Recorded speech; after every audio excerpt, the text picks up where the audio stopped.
legislation back in the banquet hall. Positive rights legislation in Africa, replicating the DRM bill, that's the Digital Rights and Freedom Bill, that's at the banquet hall. And here we continue with Universal Service Provision Fund, operational and fund management desk analysis. Right here, continues right here for the next 1 hour.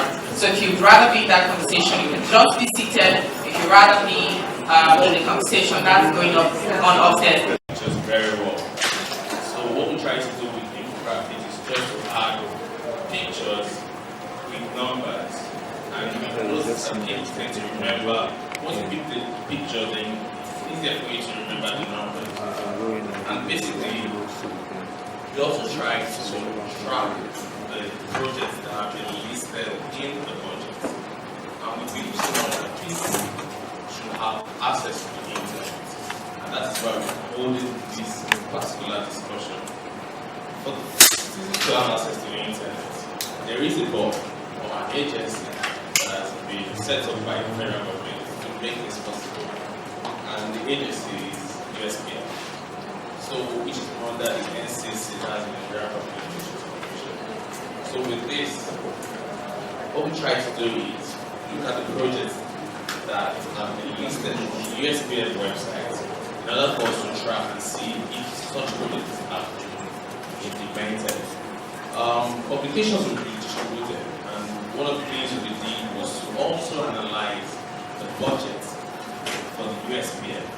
So, we did our desk research. We also went to the field to also track some of these projects, and we did what we normally do, the infographics, which has been documented in the publication that we share. We're also going to have a review of the publication that we published, and we also want to have a panel discussion where we will talk about USPF and internet infrastructure that are provided. This was I would like to introduce Gabriel Okel to moderate the section and also do the publication review. Thank you.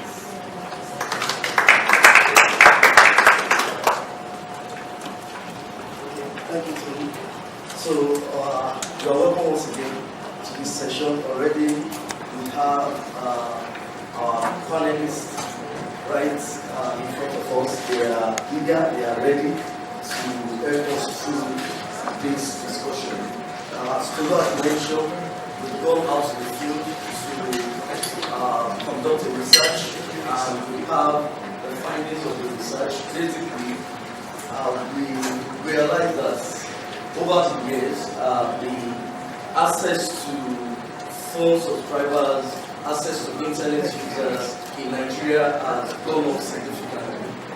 However, in our work, we've also realized that this significant increase in numbers of phone users, numbers of internet users, is still yet to get to some of the places, the grassroots, the rural communities, where we expect them to have gotten to. Of course, the government is not resting on this, and that's why the government recognizes the need for everybody to have access to internet, and part of the agencies that see into that is the Universal Service Provision.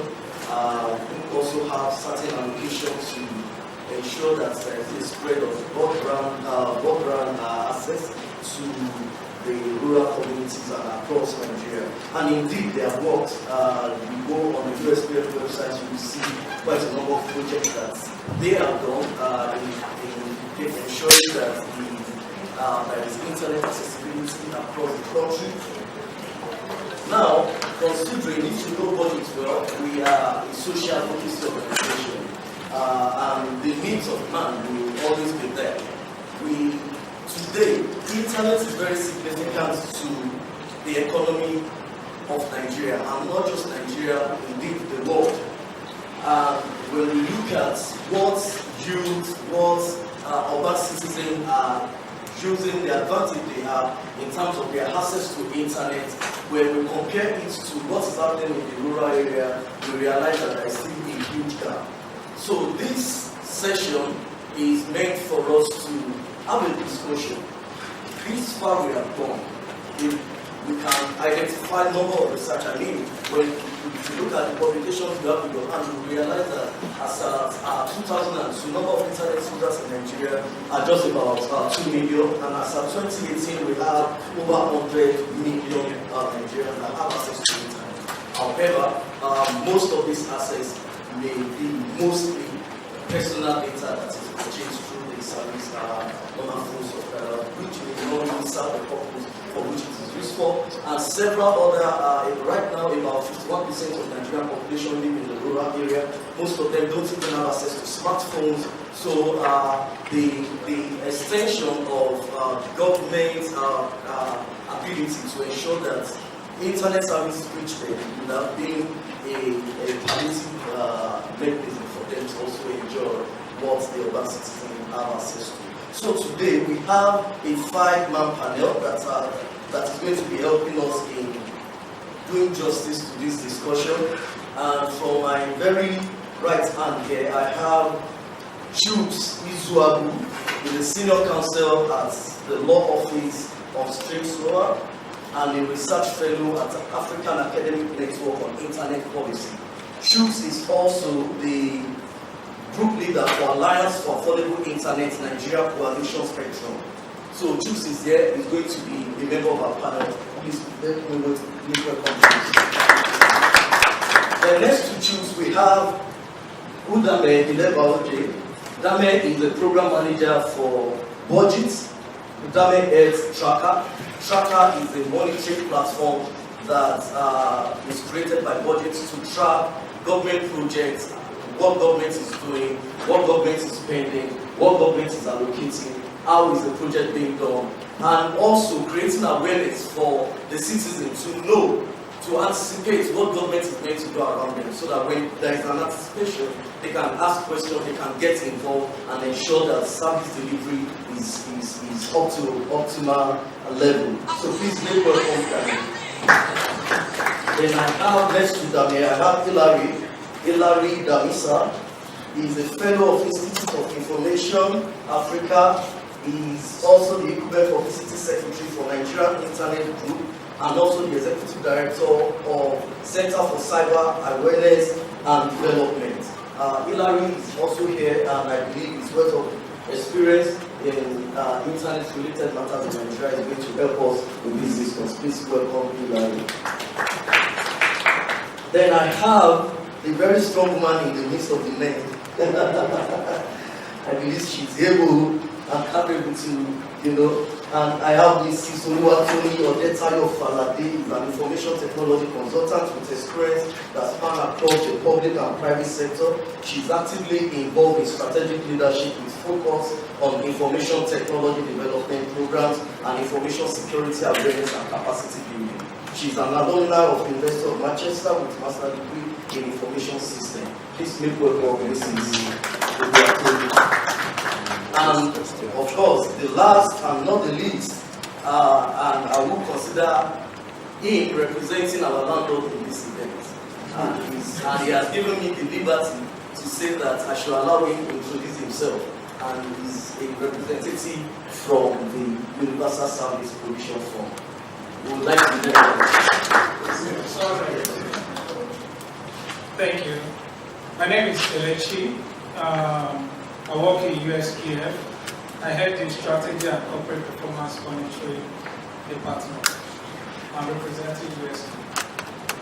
Thank you very much. Please put your hands together. Okay, so we are going to go straight into the discussion. We are going to have you.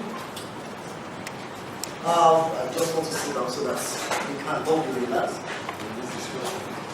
We are going to have a situation where each of you can, let's say, 2 minutes to give the background information about your knowledge on how has it been, where have we come from, where are we now in terms of internet accessibility in Nigeria. Let's start from that. Thank you very much. I have to start introducing myself again. My name is Chicken Rezogo. My friends call me Chicks. At the moment, I'm representing Alliance for Affordable Internet. It's a civil society organization that is involved. Their mission objective is to make sure that developing countries have affordable internet. So I've been representing them. Thank you for having me here.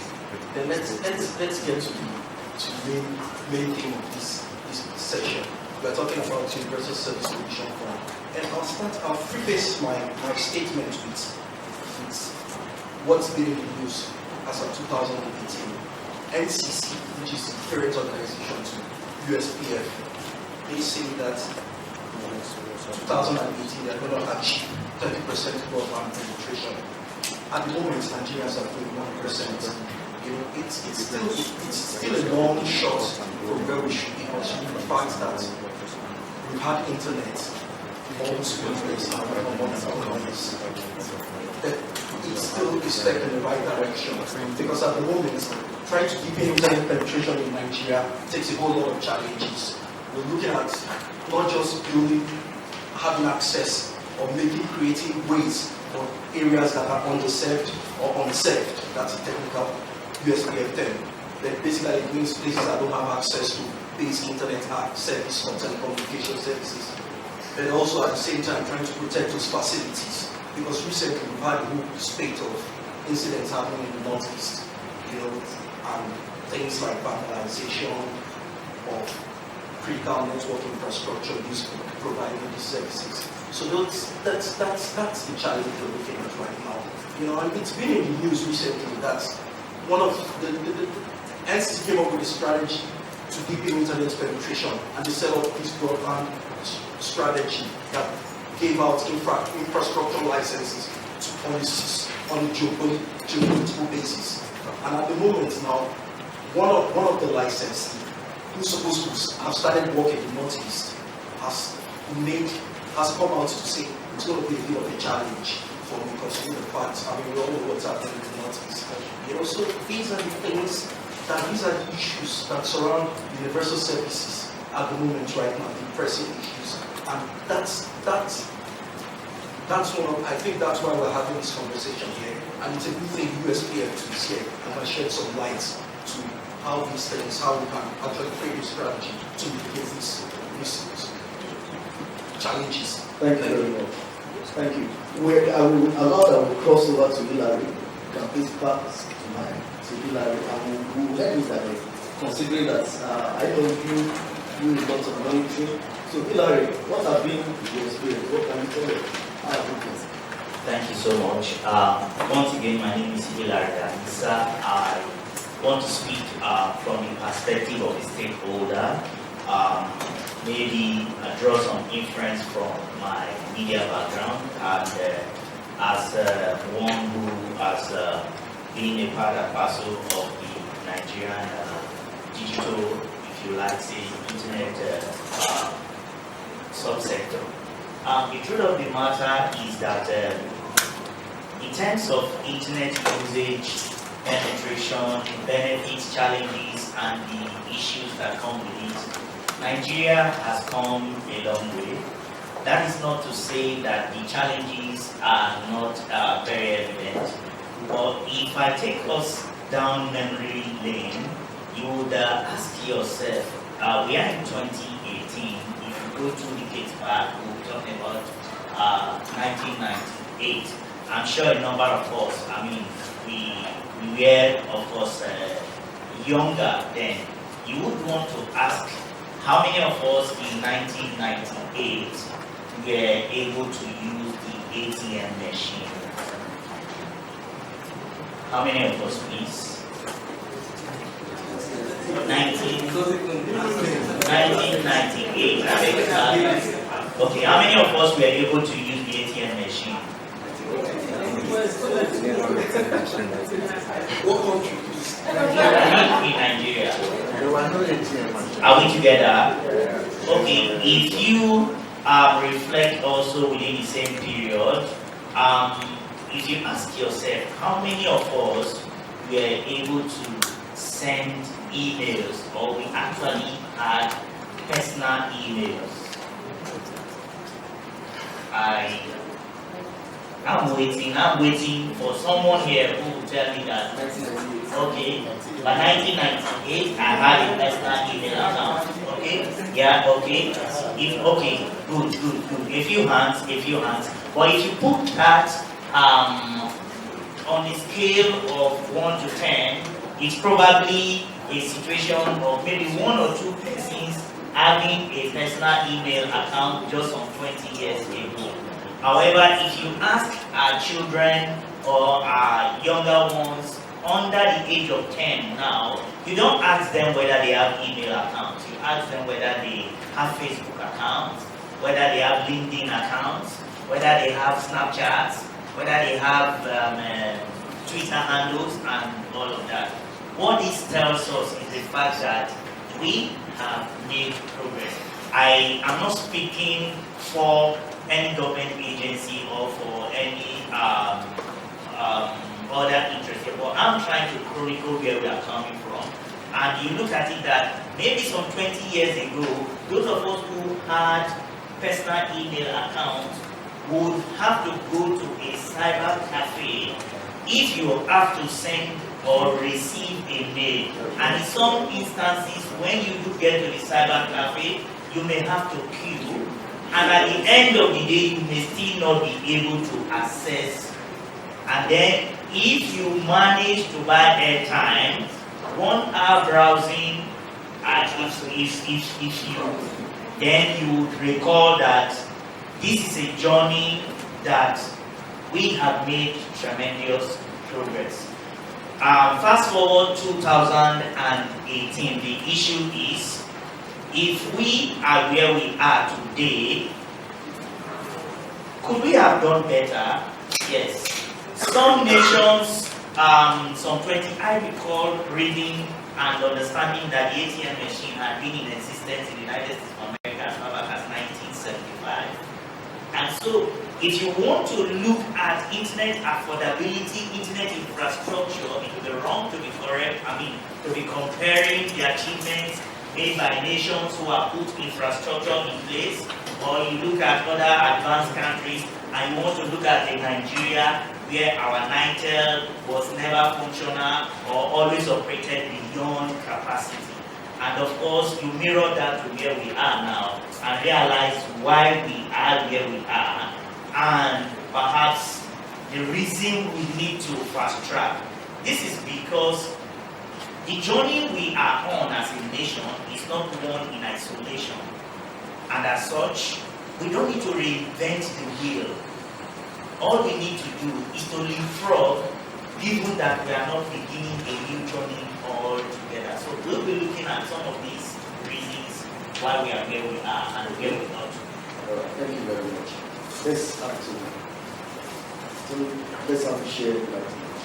Good afternoon, everyone. My name is Oluwatomi Betayopalani, and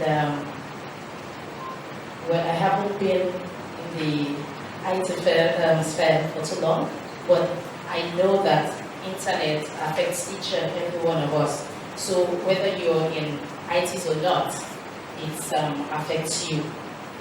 Recently, I had an opportunity to go to a village, and when we want to receive call, we have to climb on top of the house. You know, it's a certain location. If you dare come down, you won't get anything. Yes, in Nigeria, you have to climb somewhere to be able to have adequate network to be able to talk. I'm not even talking of browsing now, to be able to talk. Yes. Okay, that is, no, it's not in the north. In fact, when you're traveling, do you have network all the way? No, it goes on off and on. So, talking from the user perspective now, USPF fund is there. They've been working. Even though I see lots of duplicating projects all around, they've been working. Undoubtedly, we're not where we used to be, so we are moved. But whether the strategy is adequate or not is why we're here, and that's what we want to talk about. I'm not going to go into talking about the fund yet, because it's another stage, but we're definitely not where we used to be. we're moving forward. Can it be done by just signatories all around? No. We need deliberate actions. Countries, other countries, India, China, they're making deliberate action, they're taking deliberate steps to actually say, we want to deploy internet to 150 villages, 200 villages. That way, you know what you're looking out for. You know, for monitoring, for evaluation, you know what you're looking out for. We do not have that. Or maybe it's not in the public domain for me to find it because I was looking for it. We have strategy, yes. But for me, it's not definite enough for me to be able to say, this is where we are coming from, this is how far we have gone, this is where we are going at the end of 5 years. Okay. Thank you. Thank you very much. All right, so I'm going to have a moderate session for you to talk, sir. And I will pick it from what Hilary said. Hilary took us through the journey from as far back as 20, 25 years ago to where we are now. And he painted a picture of why at this point now we can't be having a 10-year-old child you are even because we expect that child of fertility has one. Now, if we are looking at that, can we look at that across board, across from the urban center to the rural center? Can we say that is the true picture, sir? Thank you. To answer your question, you need to understand that technology adoption is influenced by culture. Not only economics, most of people look at it in terms of finance, but it's not always about finance, it's also about culture. You won't expect a boy who grew up in Lagos, who see these things, to behave the same way as somebody who grew up in, I'm thinking of somewhere in after Kotanori, Beto village. So, it's what affects adoption. What do we do is to keep advancing the cause, keep providing people access to enable them use it. If they can't use it if they don't have access.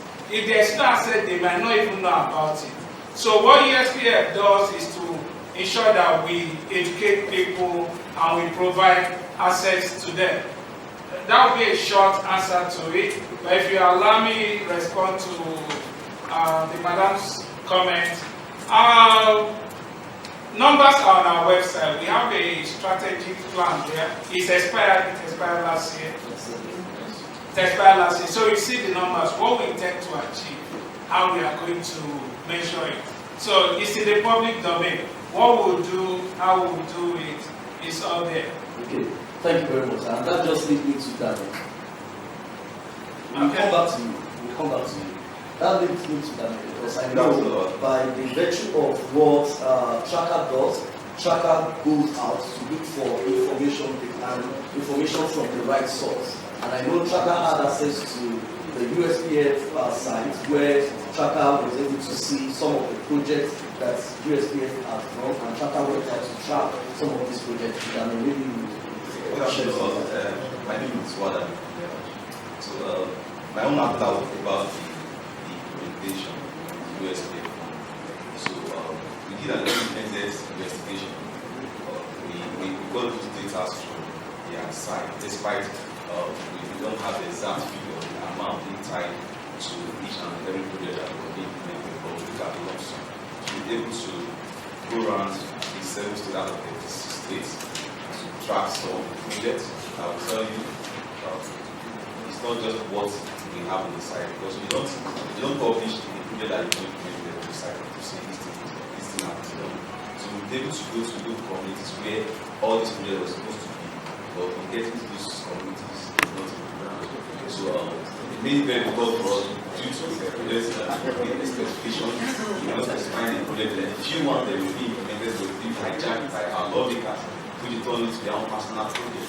They see that donation to their own cost, and USPF on their own side, they were not following up with the funds that were being discussed.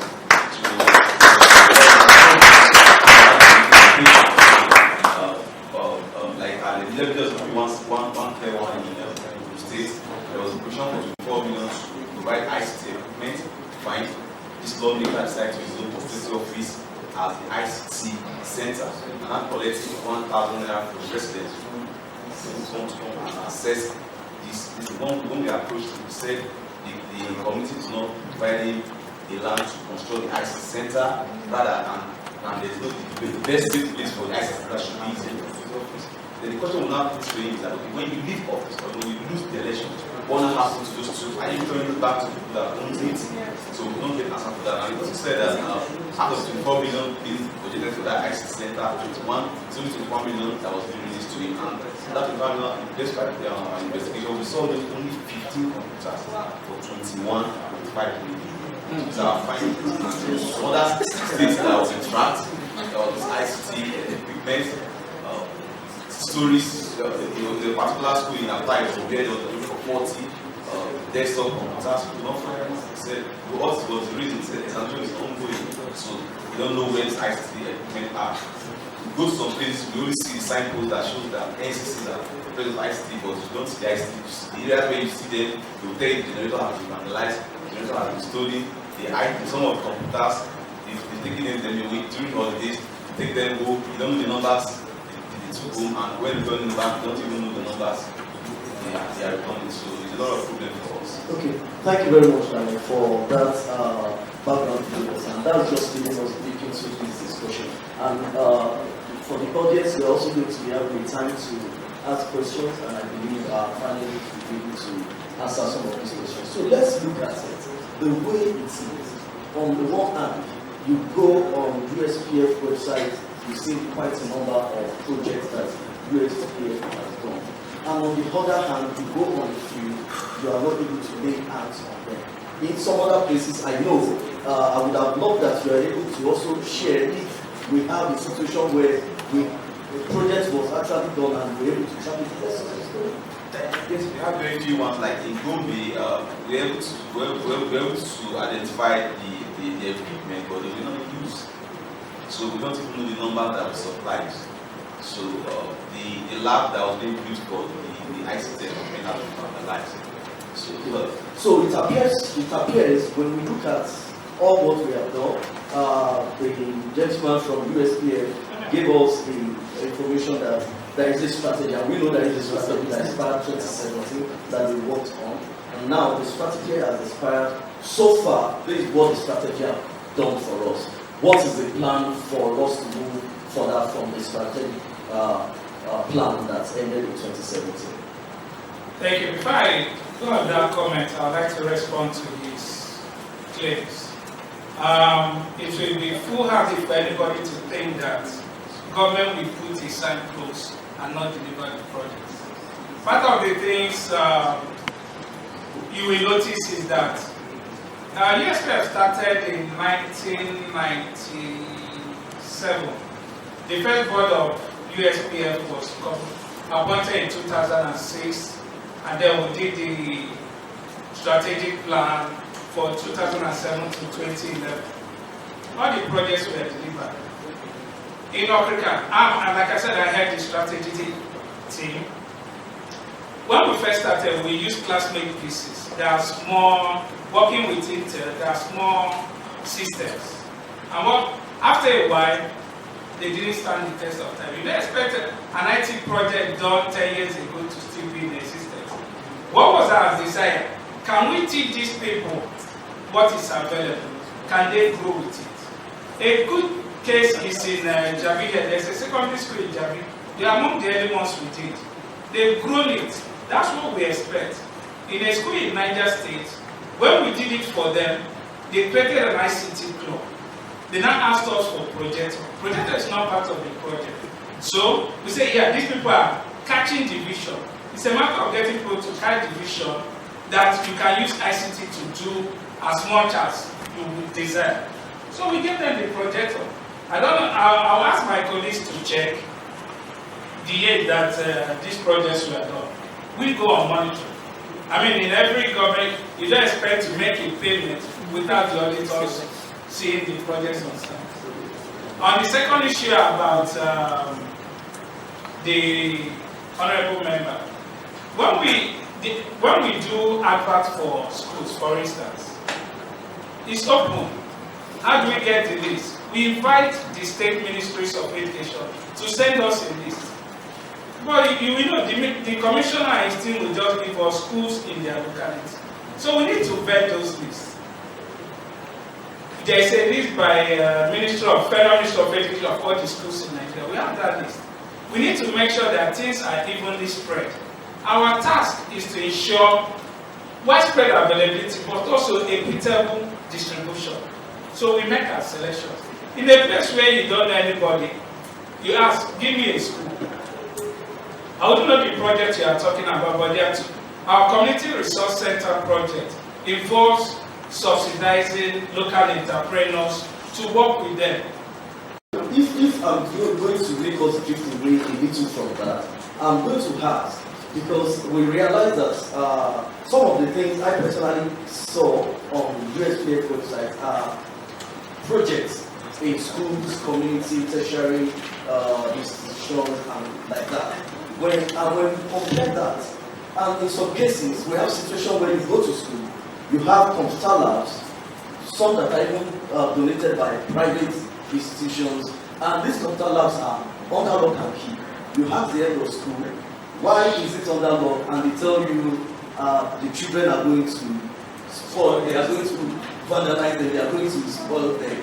I would like if someone else can answer the question. How do we deal with this? Now, we have a situation where these ICT infrastructures are even there, but the usage is not there.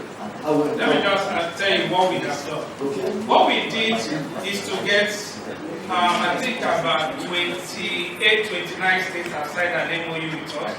Appoint what they call the Disease Monitoring Information Officers. These are the schools will be implemented in your state. This is the list. Can you visit them and report back to us? One of the best cases we have is Kwara State and Bayelsa. They keep submitting periodic reports. You talk to other desk officers in other states, they say we should call them for a conference, a meeting in Abuja so that they can submit report. Because when we call them, we put them in hotel, pay their transport, and make sure we discuss with them. But since we say, look, send us, you have an email, send us reports. It's being difficult to get those things. So what we do is to try to get it. Like your report said, we don't own the projects. If we do a project in a ministry or in a school, it's the state ministry now that owns it. Once it is completed, we hand over. Okay. So it's the state ministry that owns it. Okay. So it's to give the power back to the state ministry to do this supervision. Okay. All right, Hilary, you want to answer that question? I do not sit in the state capital to get first-hand information of what is happening. We go to host communities, we go to riverine communities, we go to the remotest of places to find out what is the presence of government and government services in these places. I know very well that some of the initiatives of the USPF include the Information Research Center, the one they call the IRC, and that is also, I do know that the USPF is to also provide base transceivers stations. And then in secondary schools, the USPF is responsible for School Knowledge Center. And there is also the Rural Broadband Initiative, as well as the University Intercampus Connectivity. Now, in my going around some of these communities, for instance, I will refer to a place in Kogi State, Ejuku. I think it's in Kogi West Senatorial District. And then there is a place, Odogulu, in Ogun State. There is a Mubi in Adamawa State. There's a riverine community in River State. I can't remember the name now, but you of course cannot access it via land. Now, what you find out is that the communities that are supposed to own these projects see the projects as though they are not part of it. And you will find that it does seem that whether USPF or the NCC or other relevant government agencies, they have not probably done their needs assessments very well. Excuse me,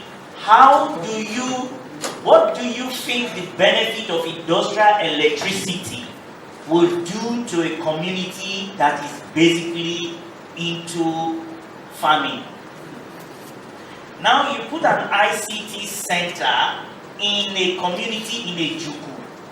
They do not have the requisite capacity to manage it.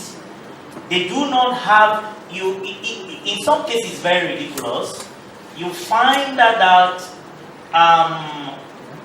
the facilities are not just locked up because the human capital to help them put those facilities in use are not there. So how do you expect the teachers who do not even understand the basic use of the computer to allow the children to use the computer? And that is the irony of the black man. And so when you see Aso Rock, yes, it is a thing, I'm sorry to say. So when you see Aso Rock, you can't climb it. You create a mist or a mystery around it. You begin to worship it. And when someone comes to demystify it, you call the person a name or something. I think we are missing. We are putting the cart before the horse. So the USPF should think of human capital development in terms of the personnel, in terms of the people who would help these people use these facilities. And in some cases, we do a whole lot of media jamboree. You see the entire government paraphernalia with all the political what have you. The project is commissioned, the newspapers are aglow, the media is awash with all of those. The moment they leave, please, periodically, 3 months, 6 months, do a first-hand evaluation. You find that it's either those facilities are not there, and where they are there, they are totally not used. And then it is very wrong and absolutely wrong when we mix politics with public service delivery and responsibility. How do you, because I'm a senator representing one constituency, I want to make direct reference to a school knowledge, center that was commissioned in Agri due process as it were. Okay, we are going to come to the audience for your question. I can see hands. Hands here, please. I can see hands. We'll come to you. Please, I think we can make it brief. I just want that we can give Tony and Chiefs. Just like you have rightly said, there is no need assessment. We are not saying that the USP project has not been implemented, but the biggest fraud in the USP project are in the rural area. I'm telling you, they are in the rural area. So let me just give one recent instance in a state. You look at this, there's a secondary school, page 37. They supplied the USP, they supplied the ICT equipment to this very school. After commission, they moved it away. Yes. No. That was the information they gave us. They said that school has benefited from ICT before, so another school need to benefit from it. And after the commissioning, they came back. They took those ICT equipment away from that school. So also, I will use the opportunity to beg the USPF officials to also do check-up and also monitor the implementation of the project. Not just giving out the money. And make sure that you ensure that the reason why the money are being given out, the project are being implemented. Because if you go to rural communities in Nigeria, there's no ICT information. I saw my own village and parts of those communities that were supposed to benefit ICT in those things. One in the secondary school, the other one in the community. There's no ICT in my local government. The only ICT is when you go to business center. Okay, thank you very much. Let's have Tony contribute to this. Thank you. In addition to what they've said, I was working on one of the USPF sites, and it was locked up for a year. That's not in the village, it's in Abuja. And they said, I was like, why was it locked up? They said, it was actually built in 20 days, from scratch to finish. Building, block work in 20 days. So if you see the building, it's already coming out. The network connections didn't work one day, and all of that. So looking at that, I realized that there's need for, after the needs assessment, there's need for commitments on the side of the community. They need to be able to say, this is what we want, and be able to say, okay, this is what we are contributing towards the development of this center. If their money or their resources is involved, they would not just lock it up, because they would see the value for them to put in their resources. Another point I noted is public-private partnership. It's like initially I said that there are duplication of projects.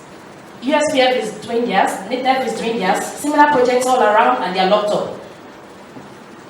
Whenever these things are done, we can give it to do a sort of partnership where some private organization can take it up and maintain it. That way it's sustainable. Over the years, you can come in once in a while. I know that you said that it's handed over to the state government, but that can still be discussed with the state government rather than just dumping it on them, because that's what I believe USPF has been doing. They dump a project on them and walk away. And because the people of the community do not get involved, they're not involved during the deployment, they care less. They don't care if it's locked up or whatever happens to it. Okay. Now, another point out. If you can make it brief. Okay, so let's have Hillary contribute to this. Choose. You have anything? IFF project. I don't know how it works. In terms of procurement, I don't even know if it's made public. Look, I don't know. Okay, I'm just saying. Let's maybe. Oh, beautiful. Then maybe consider the possibility of having international organizations come in. I don't know what your criteria for meeting the minimum requirements. But also look at that. Then, in terms of during the session I attended with the World Wide Web Foundation, there was a statement about uptake of internet services. Sometimes internet services there, but people don't actually take it up because maybe they're not so sophisticated, or maybe they're just so backward. But maybe people consider the possibility of aligning internet services with the social services, possibly maybe learning Hausa or teenage underage pregnancy, something that comes online that because of that social services they don't want to have access to the internet and obtain it. Thank you very much. So I will have the gentleman from USPF respond to this. However, I would also like to moderate your response. A lot has been said from all of our government agencies, but I would just want to add, in addition to some of the things they have mentioned, some other issues that we identify in our research is that there are inadequate project information which they mention. You have a situation where, for example, I remember when he was in and his team were going on Dame and his team were going on the tracking exercise, he identified the community center, community resource center, and said, "Oh, this is my own village." And I just came back from my village yesterday. He said, "I know my village." So, in a situation where we say community resource center, you will see, for example, you will see Gwabalada. Now, Gwabalada is broad. Gwabalada is like a city on its own. The location, the exact location is not known. Another thing we discover is project design. The scale of implementation was low. Then we also discover bulky bidding documents and lack of clarity on requirements and expectations. And this may be why the right people that should bid for this project are not able to bid for this project. So I would just want to share light on this. Okay, I'll start from the bidding document. As a part of federal government, there are laws guiding our procurement processes. So we must use the standard procurement on the Bureau of Public Procurement. Will not agree for us to abridge our documents. So it's standard. Bureau of Public Procurement will always publish it. This is the standard bidding document. These are the things you need to put there. It's a must. So it must be that size. We don't have control over it. On the one about this assessment, I don't want to say it's funny to think that people in government, that people outside government think that people in government are stupid. Because that's basically what it is. To say that when NIG was formed, I was part of the team that formed NIG. If you ask the first administrator, he knows the target. So to think that we sit down and just do things the way we like, I find it a bit upward. The first thing you put on your page is our ICT access gap. But why did we do that if it's not to do a risk assessment? For his community, maybe if you tell me the name of your community, I can get my team to look at it. When was it done? Who did it? We put an RFP, say, oh, private people, we want you, if you have this experience, this is the kind of locations you need to go. Because we're also mindful, we don't want to subsidize a business to compete with another private entity. So we need to check that there is no center like that around that community. Part of the challenges we've seen is that there are low uptake, like you said. Why is it there is low uptake? Sometimes culture, locally relevant content. There are no locally relevant content to drive it. We are talking about the solar power, industrial power, a farming community. In the last 3 years, because we've gained experience, in the last 3 years, we've been doing capacity building of operator managers. If you look at our site, you will see it. We've been doing capacity building of those operators to tell them things they can do in their sectors to ensure that it's profitable. How do they create a community demand circle so that the community, they know what the community is and use ICT to solve it?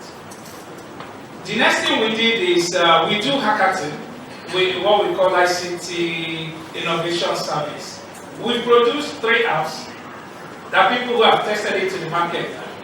So it's to say, okay, create a local app that people can use. The one that comes to my mind is the one in Ondo. He's doing an agricultural thing to remove the middlemen. Because in his community is agrarian. So the best way to sustain the service is to make sure that what the people need is being provided for. So we do this assessment, we do monitoring based on what the feedback we get. We'll do another project to address it. Last year, our hackathon exercise took place in Lagos. One of the winning bids is something that had to do with education. Cartoon, African cartoon. I can't remember, but this is on our website. If I check it, I can tell you the name of the people that won. The one that interested me most was the Rua or something. I can't remember the name. 2 young ladies from Kano. Because we're also passionate about getting more women into ICT.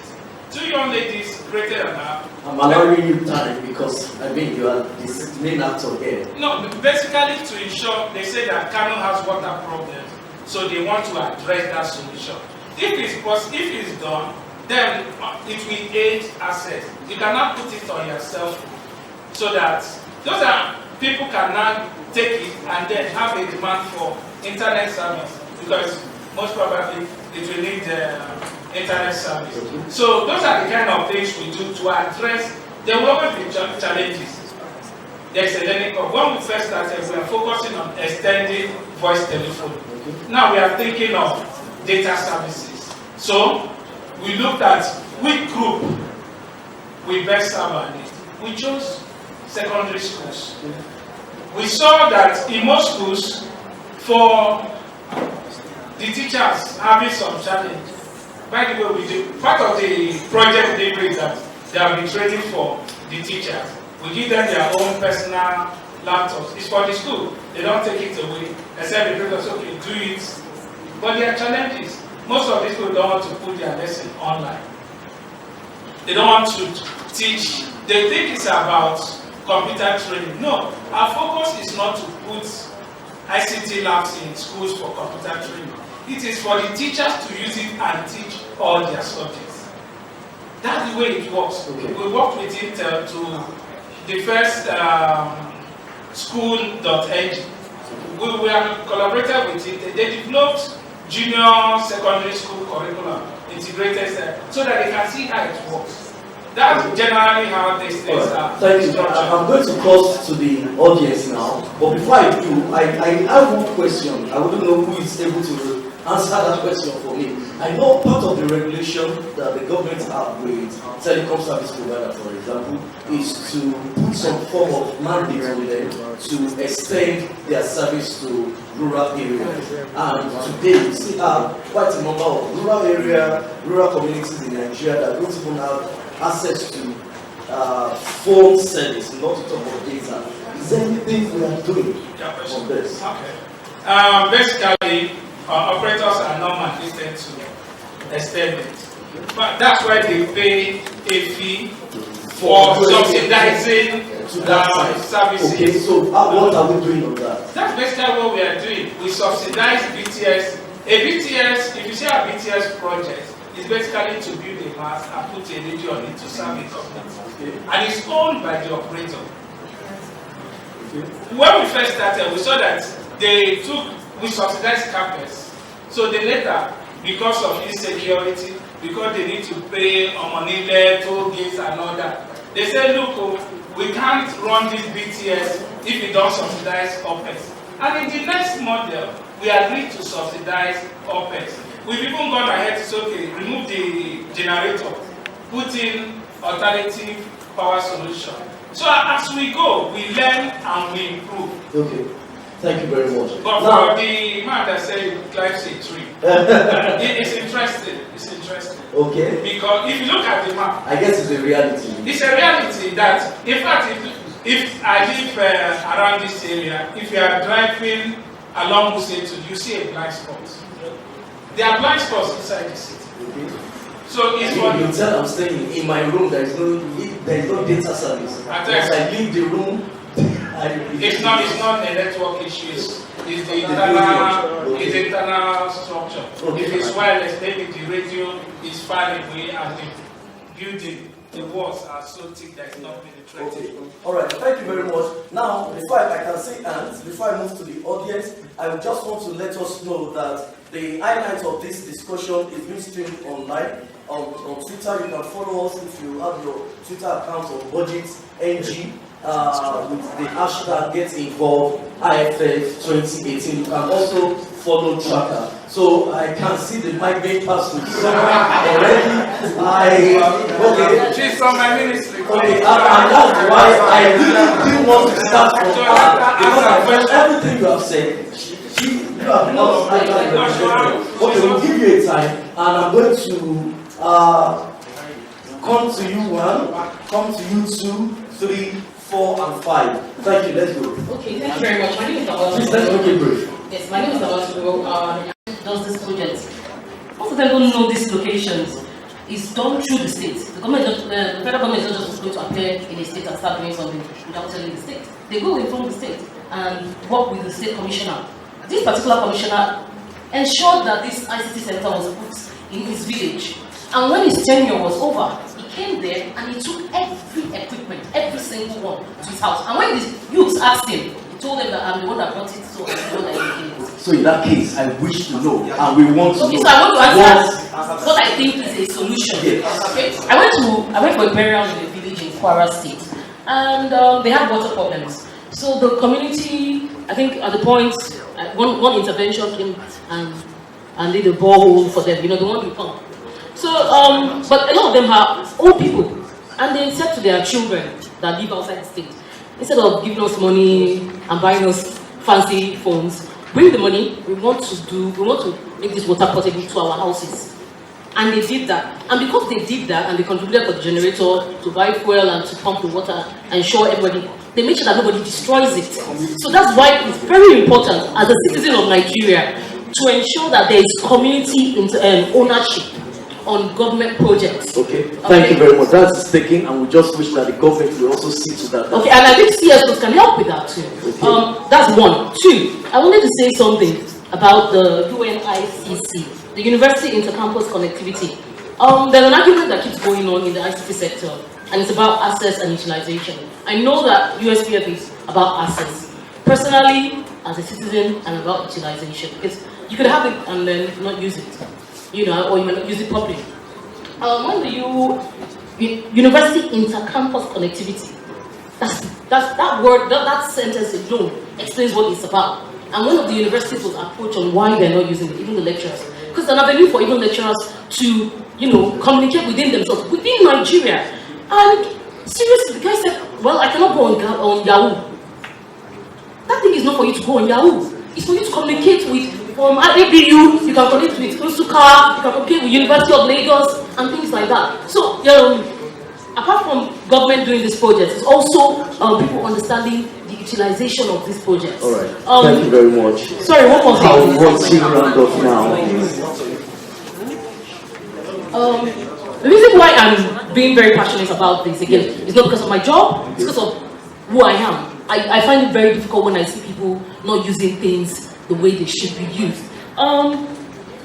This argument between assets and utilization, again, I think is something that we really need to address. Because it's very easy for governments to spend a lot of money and put a lot of things in place, and then the things are not used, especially like those bridges that they are building all over Abuja, and there are not that many, and then you try to transport yourself between Abuja and Lagos by road, and you think you're going to die because, they should be putting that money and just doing the major roads that people are using and things like that. I think that as citizens, it is our responsibility to hold our government officials. Now, when I'm talking about government, because I want to talk about separating government, let's be clear, and that's something that we talked about yesterday, and I think it's something that we need to keep reiterating to Nigerian and other African countries. There's a difference between public sector and politicians. That's the truth.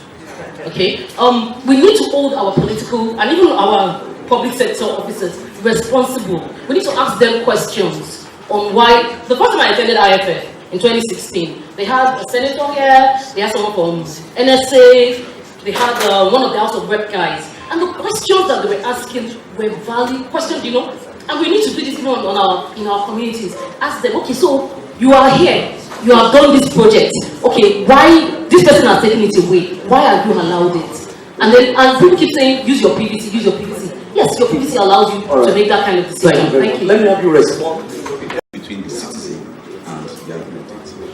So if you make citizens understand this project, this is what I've. That's when there's partnership between the citizen and the administrator, they'll have one voice. So say, okay, what do you want? I want this. For wanting this, you're making them to take ownership. But most of the projects they implement in local communities, the residents are not even aware. So you don't expect them to take ownership. So if they are aware, they will take ownership. Thank you very much. Let's have between the Nigerians. So the first thing is, the accountability that we keep talking about, what does it actually look like in terms of the legal provisions related to the USF? So where I come from, there are no obligations around that transparency. So what does it actually look like? I'm happy we have academics here as well. And then the second issue is about the strategic plan or prioritization of projects. Ideally, within the African context, who should actually be involved in the prioritization and submission of projects that the USF would cater for? Then the final one is on sustainability versus equitable distribution. The gentleman from the Universal Services Fund spoke about attempts to have, like an even sort of distribution or representation, because you need to acknowledge that there are some areas that would not ordinarily receive prioritization by service providers. So what is the gamble in terms of sustainability when you look at trying to, bridge the divide across the board? Thank you. Thank you. Okay, please go straight to your question. My name is Minga Dele, and I work with African Center for Citizens Orientation. And I think I see the project in 2013 and 14 of bringing sustainability to community ICT centers in Nigeria. And I don't want to go into the problem and what I saw. But one thing that I know is that there is no synergy between the agencies under the Ministry of Communications Technology. Like NITDA, they have 223 ICT centers in Nigeria. NCC also over 200. And also Office of the President on SDG now, SDG, before it was NDG. They also have over 100 ICT centers. So whereas politicians now use all these, like in Odi, we have the USPF center in Odi. And at the same time, they use it also for OSAP MDG projects. You now have 3 ICT centers, but the unfortunate thing about that is that there is no structure for to start MDG project in that community, whereas we have NCC. Now, the second issue that I want to talk about is the CSO. Like, when I find out all this issue, I have to go to NIDA. Can I adopt some schools? Because communities don't want me to come back to Abuja. They want me to stay with them. Can I adopt some schools to, to bring back some sustainability to their project? One thing I know, I saw on the news that NIDA partner with private organization and they are paying. Whereas I'm looking for a free service to give to them. And finally, there is gap now between women and girls in ICT. There's so much gap. So I believe that in your own strategic plan going forward, you need to look at the issue of women and girls and how young girls and women can access this facility. Thank you. Thank you. Thank you. My question is concerning the USPF and Nigeria's broadband plan, 2020 to 2018. So, I read the plan. The plan emphasized 3G technology. That's sensible because that's the easiest way.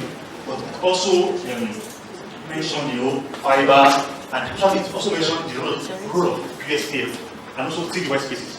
Okay, so I want to look at it very well. So now we've all talked about how scarce these signals are in far-reach areas, right? Rural areas. Someone's talking about going on top of the roof to get signals to even call. How much more internet? So my question is very simple. Please. Yeah, please. What role is the USPF playing, right, in trialing new technologies like white spaces? Okay. You talk about your BTS, but Google and Microsoft, they're trialing these new technologies that have greater impact on these rural areas. They go through us better. They go through us better. All these difficulties that are in rural areas, they welcome them. What role are you playing in trialing new technologies? We know you are doing old technologies, but the new ones coming up, how are you engaging with them? Thank you very much. Thank you. And the last question, so that we can respond to them. My name is Emmanuel Opion. I'm from Sentinel Technology. I'm also representing World Telecom Lab. My question goes on sustainability of the USPF project. Please, I want to know what are the roles, what are the things that have been put in place in terms of power infrastructure in the rural areas to be able to sustain the project, and also to know what kind of backhauling infrastructure that we are using to be able to sustain the project. Because, for example, we've discussed a lot about human capacity that are not there, relationship with the community which are not there. Apart from all these factors, we all know that, for example, if there is no light in this room, in the next minute, people will no longer be staying here. So these are very important. Recently, we have several meetings with some mobile network operators. In fact, where we even asked that we are going to use a satellite of VSAT for communication in the particular environment, and we're told not to use it because it is expensive. So what then are we doing?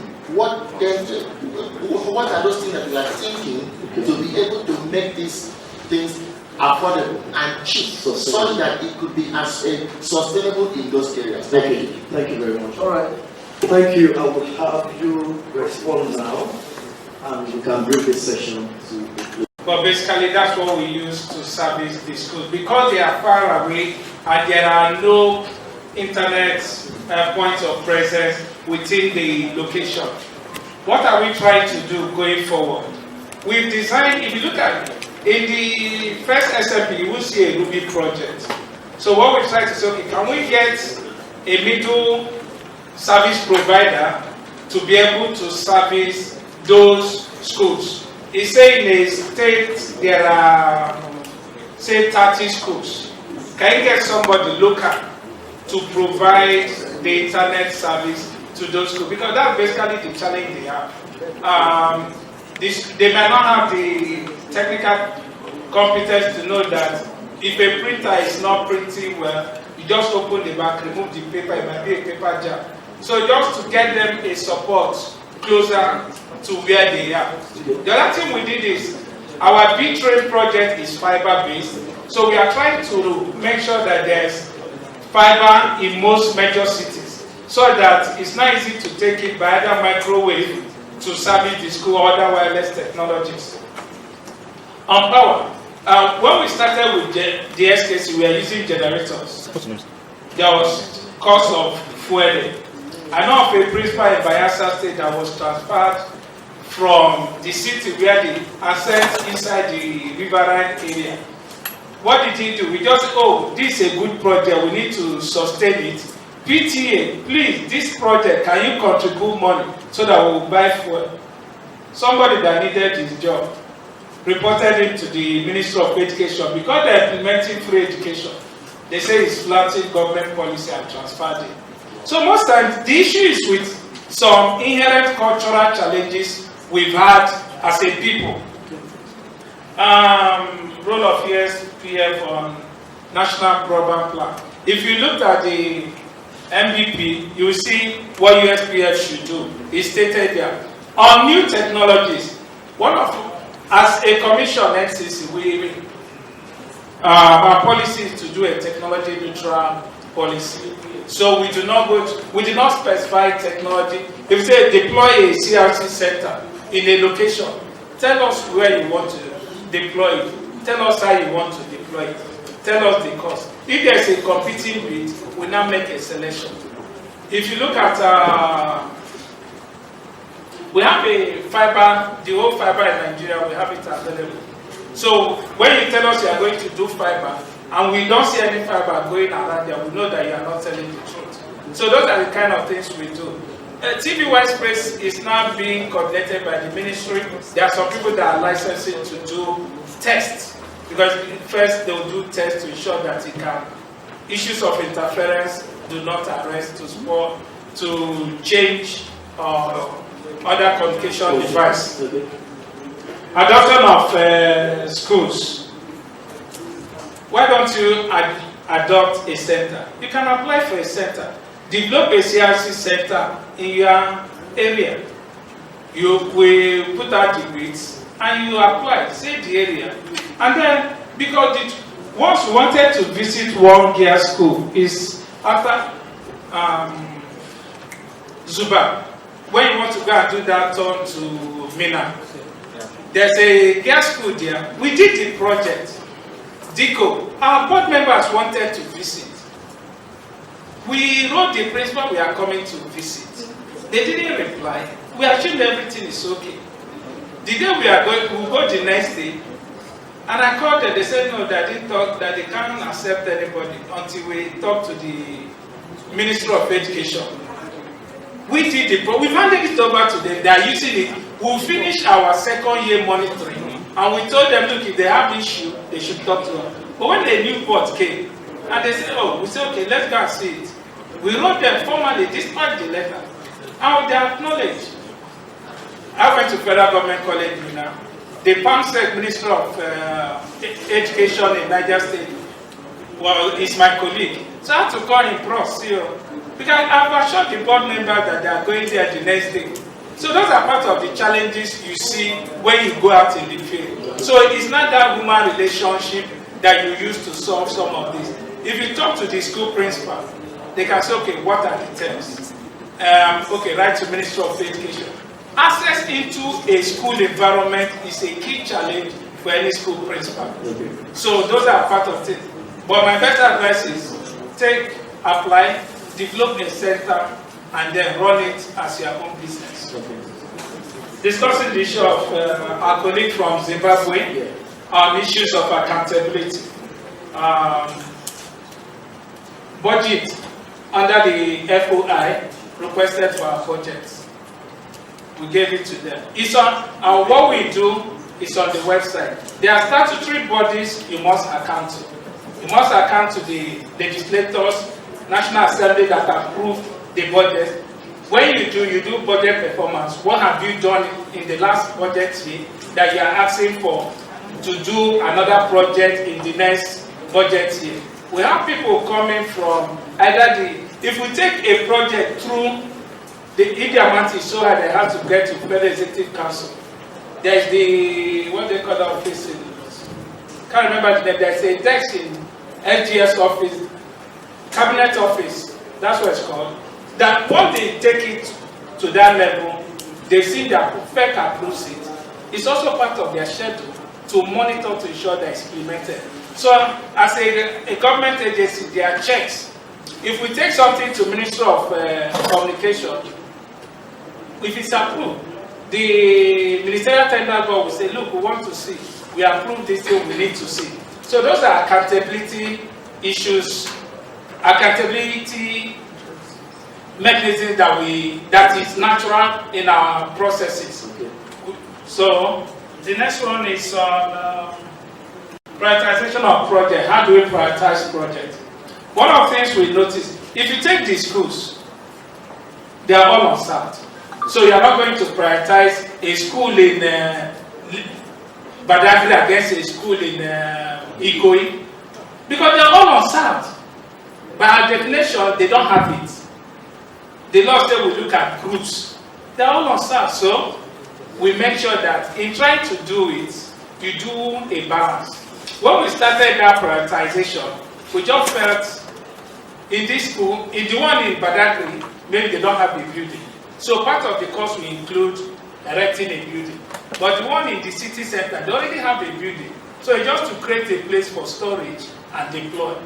So we prioritize in that school different types of SKC, so that the one in rural area and the one in urban area, they get similar things, but the cost is different because this one has to take a building, has to deploy a building.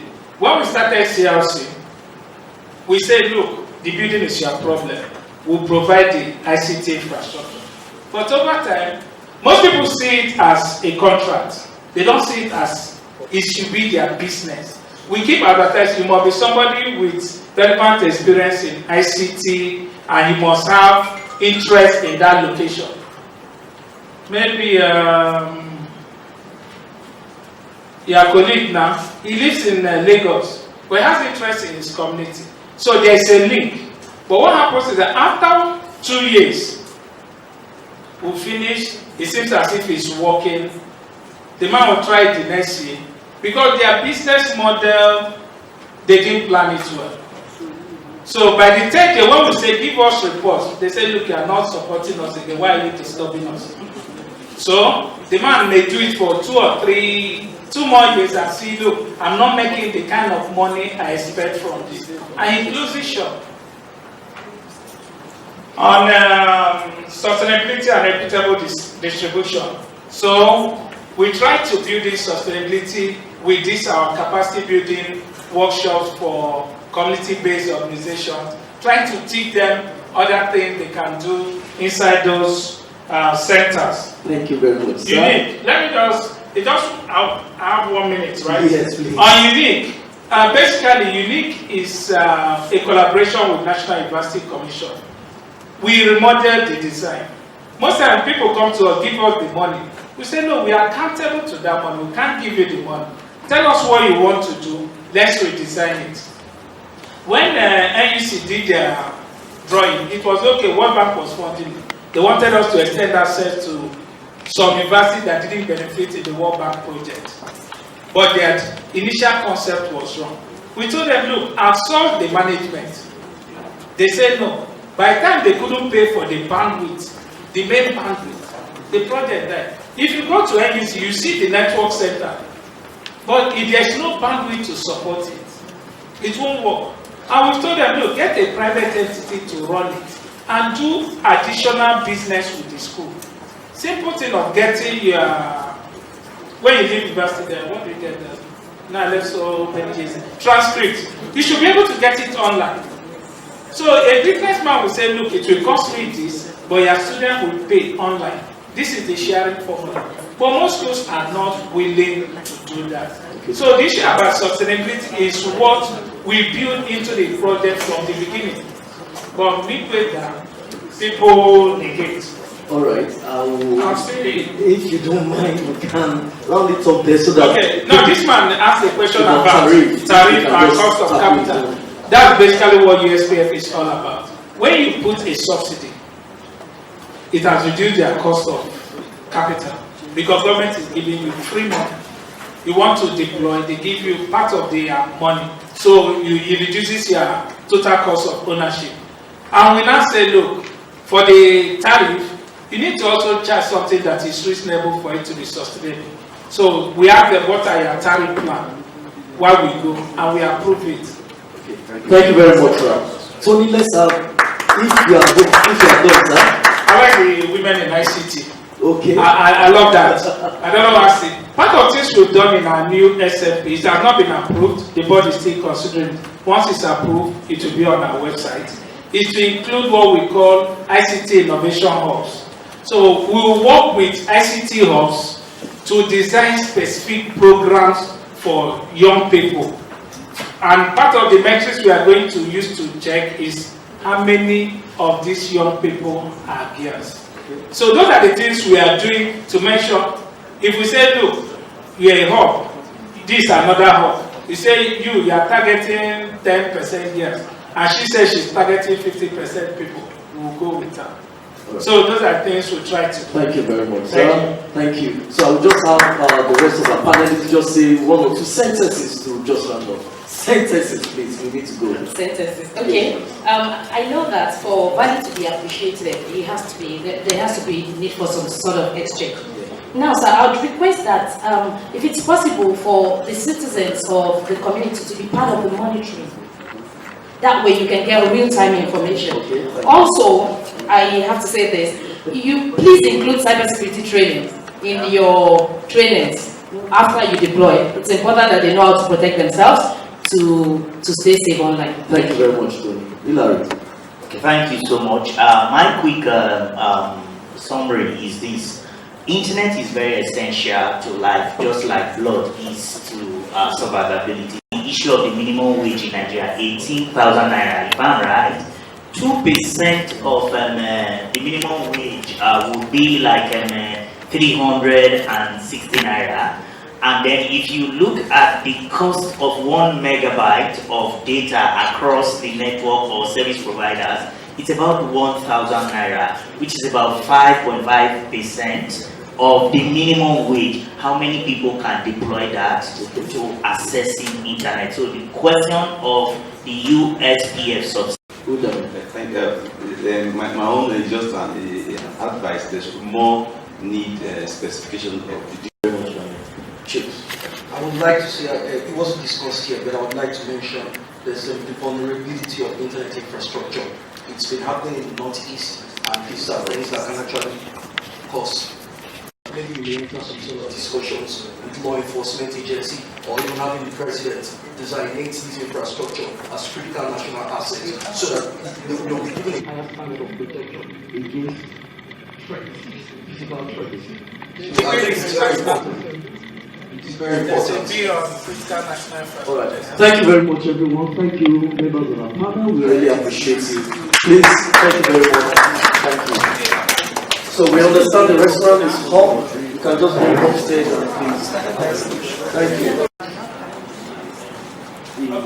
The gap in data telephone system is there, and the government has established an agency, the Universal Service Commission, to prove that the service provider, telephone service provider in Nigeria, do not have what it takes to go to a lot of these rural centers, and so there's a certain percentage of the tariff that goes into the funding of USPF, that the USPF as an agency of government is meant to use to spread internet broadband to the underserved and served parts of the country.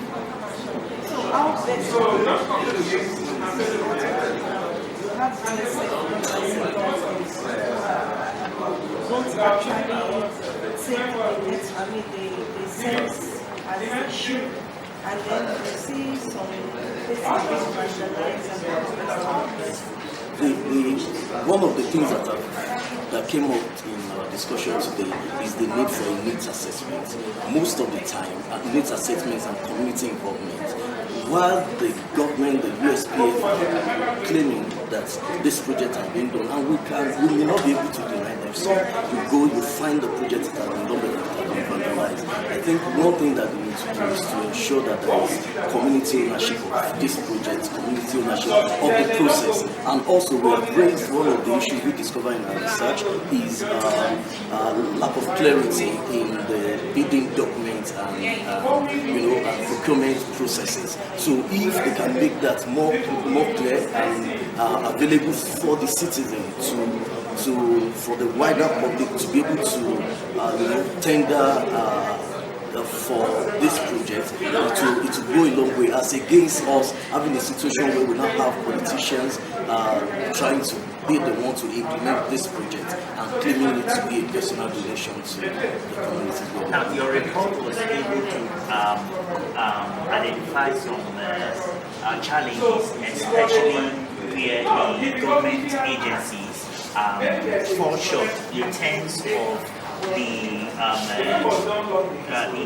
terms of delivering on the project one, and then in terms of ensuring the sustainability of this project. Now, this conversation has come and has gone.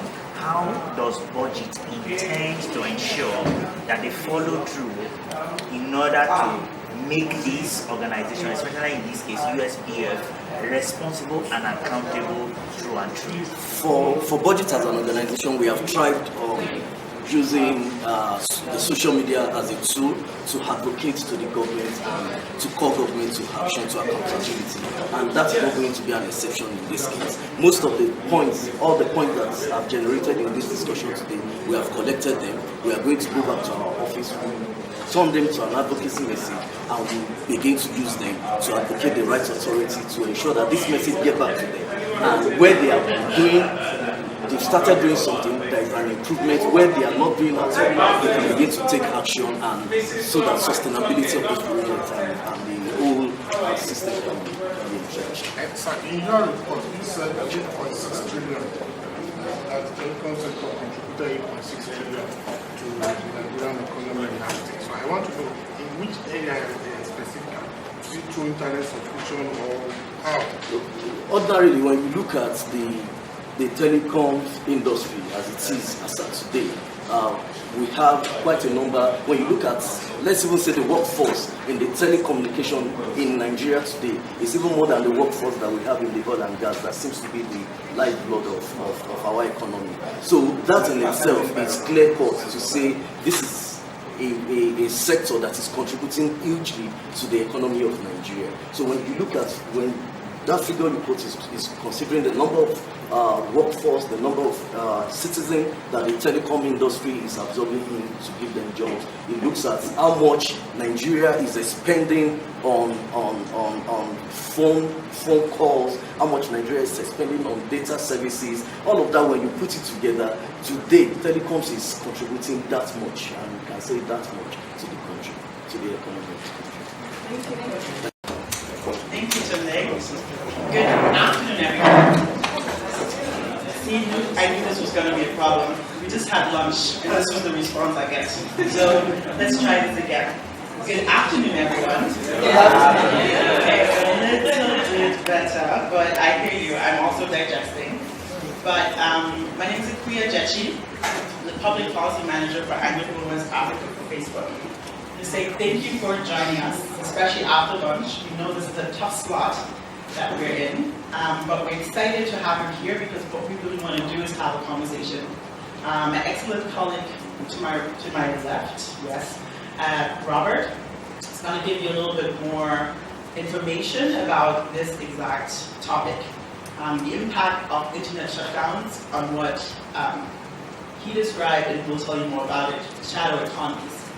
From Facebook's perspective, why we wanted to get involved and partner with what we know is an excellent university, Stratford University in Kenya, was that you might be familiar with it. There's a World Bank study that came out on the economic impact on shutdowns. The issue with it was a great study, it was a global. When it looked to the continent of Africa, it sort of said, well, the impact isn't really that great because we're looking at GDP basically. And based on that, the impact is not that great. Now you know, and I know, that that's not the case because we know our economies are not fully captured in GDP alone. You know, there's a lot of activity that's going on, that is not captured. People don't pay taxes on it, but that is real. That's a reality in all of our countries. I'm from Ghana. Ghana is home for me, so I know that that is definitely the case. I know the same is true in other countries as well. And so in order for us to address this issue of the impact, economic impact of internet shutdowns, we said we really have to get a better idea of the extent of the problem. Because with all policy recommendations, if you don't know the problem, how can you come up with any potential solutions for it? How can you advocate for change if you don't really understand the extent of the problem? So to better understand how our economies work and how they suffer in the event of internet shutdowns, our lovely colleagues and friends at Stratford University wanted to do a study. Now, the good timing is that the study is not yet finalized, and we thought this would be an excellent opportunity for us to have a conversation with you, because it's a great forum to have people from all around the continent to see, also hear from you in terms of how maybe you have information, anecdotal or otherwise, about how internet shutdowns have affected your economies, and for us to think through whether we needed to expand the study further to include other countries, to better think about policy recommendations going forward. So I just gonna have to do a quick check-in. I'm just gonna say, good afternoon again. Good afternoon, everyone. Good afternoon. I'm just checking if you're with me, because I see a lot of, oh yeah, my food is now coming to a good place in my belly. I hear you. But I do think this is a really important subject. I know I have some excellent minds in this room, very, very smart people, some of which I know, some of which I hope to get to know better. So please stay with us, please be engaged, please ask questions. That's the focus of this. We really want to have a good conversation and to hear from you. Okay, so over to you, Robert. Thank you, Koa. Again, good afternoon, everybody. I'm going to try to use energy. Like, I love Nigeria because there's just so much energy in this country. Like, I felt like I've never been in such a panel discussion. Like, usually people are just nice and proper. But here, I'm like, oh, it's amazing. So I'm going to try to use energy to keep you, attentive. So I'm Dr. Robert Muguri, a research fellow at CIPIT. CIPIT is a center for IP and IT. Basically a research center focused at the intersection of law and tech. And first of all, I'm very grateful for Paradigm Initiative for reaching out to us to organize this session, and also for Facebook for partnering with us. It's been amazing, and we're really looking forward to the launch of this report. And as Akua said, we're treating this as a workshop, and I'm treating all of you as experts. Literally, seriously. So I'm not gonna, and in fact, the positioning of a PowerPoint really is just far from everybody, so it will be a bit insensitive to try and run through a PowerPoint. So I'm just wondering, how many of us have the internet here, access here, around here? Just to make sure. Because you can go to our website, but that's cpit.org, and you can go to the publications section, and you will see the executive summary. We just added it this morning as a last in the IT section of publications. And maybe that is better than me just going and standing literally where only one table can see me for this presentation. And so following that, we're really looking forward to your input about how we can improve it for the migration. I think that's right, okay? So yeah, thank you. So this work is building on work that has been done by our partner organizations like CIPESA, against Dr. Okapi here, the Brookings Institute, and they wanted to quantify the effect of an internet shutdown economically. You will notice that the path that we're taking right now is more towards impact. When funders are giving you money, they want to know how will this affect the people. Because what has happened is academics and other CSOs will do great research, have good recommendations, and then it just lies on the table. There's no sort of advocacy effort. There's no way of making sure that it's digested by the people that need to digest it. So one of the ways of putting across the issue of impact is showing that actually this is what can be quantified, and this is how people will be affected. We did a training yesterday sponsored by Ford Foundation, and it was telling us, yes, you can say, well, 230 million was lost in 2015 from internet shutdowns. But how do you help a politician understand that? By telling them this would have taken to school 500 million children in Africa or something like that. So this is the first step towards getting there. And the previous reports have quantified the losses, and they've basically measured it using GDP, because this data is accessible, it's measured by the World Bank, and we all use it as a basic standard for doing these things. But the shortcoming there is that in Africa, data collection, taxation, and productivity is very, very low. So, first to start, GDP is not representative.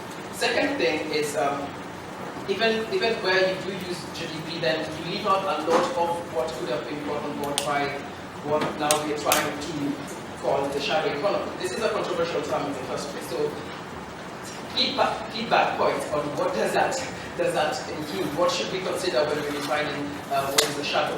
There's a lot of talk about the WhatsApp economy. So I'll talk about, like, let's say, two fronts. On the social front, again, yesterday we were being trained about how to give stories. So instead of boring you with, jargon, let me give a story with my friend Bob. He's a Strathmore student, third year. He said the usual clients. It's once a month, maybe I'll be like, okay, Tracy, I need a trouser, or once in 6 months, hey Bob, I need a watch, or something like that. But it still adds to, but there's other people who are very active on it still. Bob was telling me this nice story that one of the ways he's getting credibility is by he'd photo the watch after you've worn it, and then he'd put that on Instagram, and that's actually helping him get, because people will be like, are you selling a Michael Kors handbag? Or, like, that's gonna be fake, right?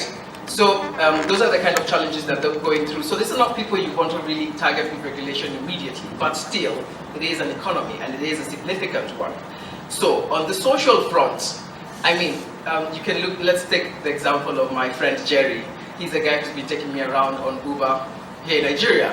And everybody is talking about the politics of this country, and there's someone you people are very excited about who's coming on next year. I think he's a professor, former deputy governor of the CBK. I don't remember his name. I really wish I did.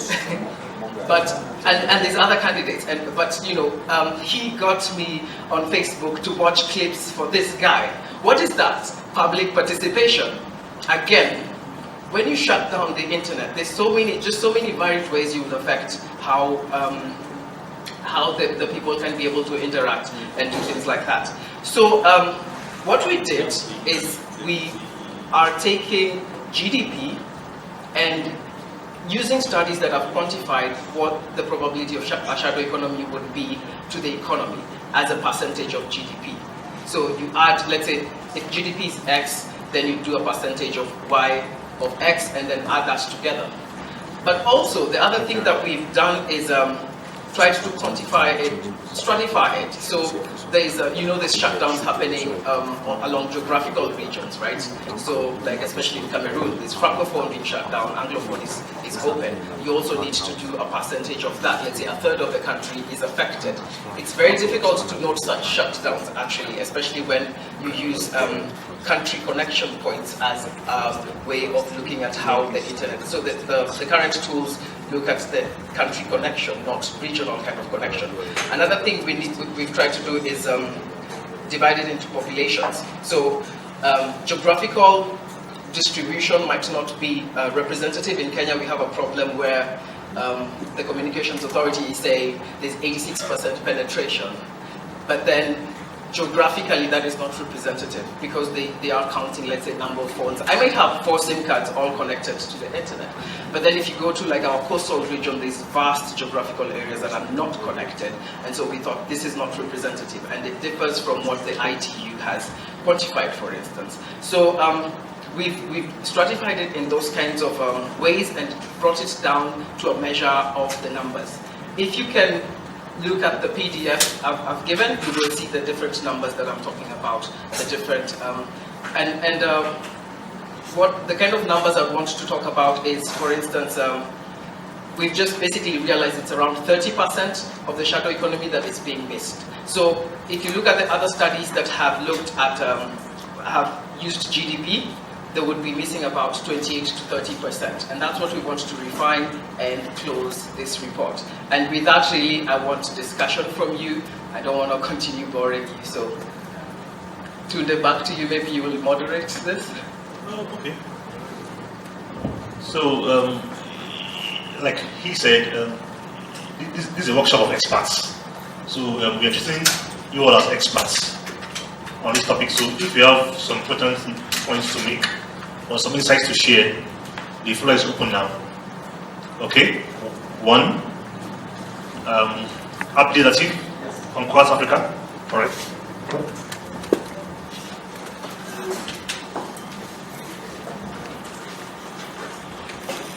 Hi, I just have a question. I'm looking, maybe my question is for Dr. Robert.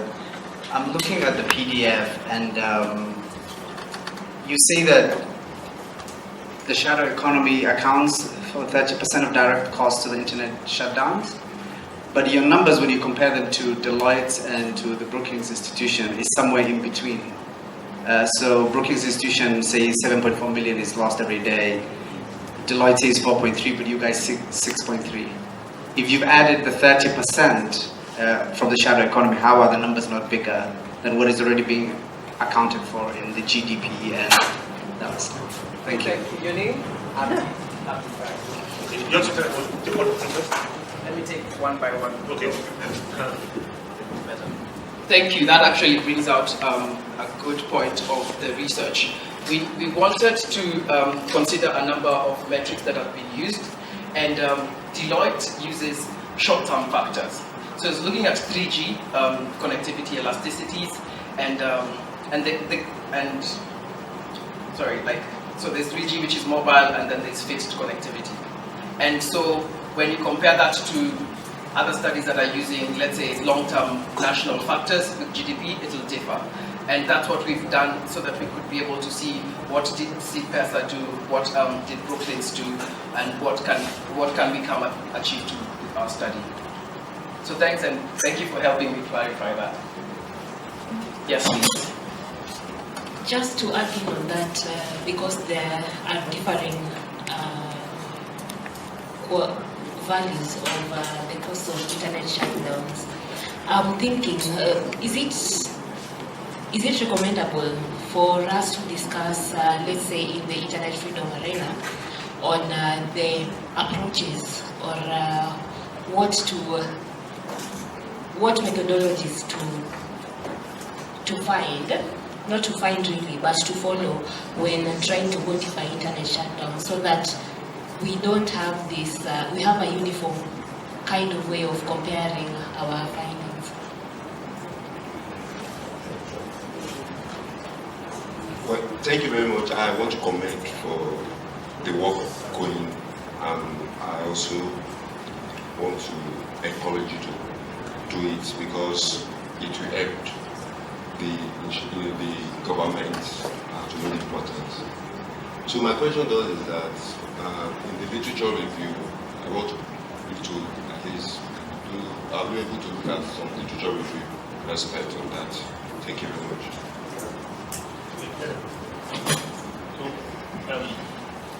Robert, you want to answer this first? Okay. So yes, indeed. One of the controversies is, first of all, before even the values that Liz is asking about, Liz Orembo, one of the controversies is what is the shadow economy? What constitutes the shadow economy? And really, I want to throw back this to you because I have some thoughts, but it's what I've presented. What do you feel should be considered when you are quantifying a shadow economy? So maybe we can have some responses to that. Like what kind of professions you included? Like you mean what kind of return on? Wait, it's okay. Yes, are you asking professions, but we could also consider them as an economy. So like these people divided it into services, provision, like these people say let's consider platforms. So maybe in this country, in Africa, it's more WhatsApp. In this country, it's more of Telegram or something like that. But yes, we could also consider it as professions. Is it Uber, taxi drivers? Is it street vendors? who it is. And also you have to consider the accessibility of this data. That's also a challenge. But these are things that we should consider. I'm actually writing that down. Yes, that's actually one question that I had was, how do you encompass an economy that supposedly doesn't exist? I mean, not doesn't exist, it does exist, but there's barely data, I guess, on this. My question is, how did you in your research, how did you solve this issue? Yeah, so the study we using by Schneider that was showed that about 37. So the proportion of unrecorded economy in 49 countries in Africa averaged about 37% of the economic activity going unreported. There's a relationship between these two factors that count here. There's productivity